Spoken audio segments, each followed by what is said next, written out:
The Bible is a record of God's dealings with humanity, a selection of those encounters which enable us to understand God's nature and purpose.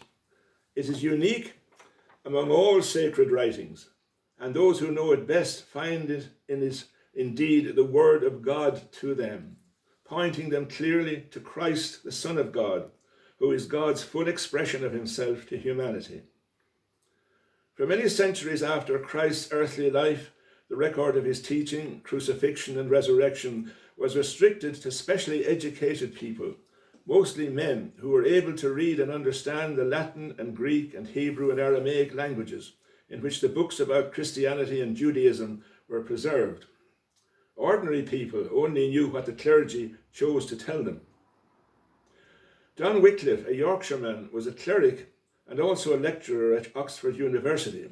He was living in the 14th century, a very dark age in England and in Europe. There was general social distress, and a pandemic, the plague called the Black Death, swept repeatedly over the country, carrying off no less than half the population in its first outbreak. Wycliffe was impressed with the conviction that all people needed to know and study the divine word in a language they could understand. The whole New Testament was completed in English by 1380, and one of Wycliffe's friends, Nicholas de Hereford, added a translation of the Old Testament in 1382. The Catholic Church in Rome condemned this work, and Wycliffe might have been assassinated, but he had influential protectors and died at home of illness in 1384. Printing was not invented for another 100 years, but the revival of learning and the work of William Tyndale had the effect of producing Bibles in large quantities.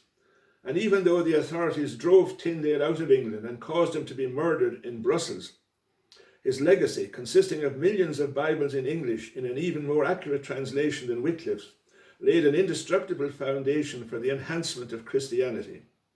What a debt we owe to these great saints.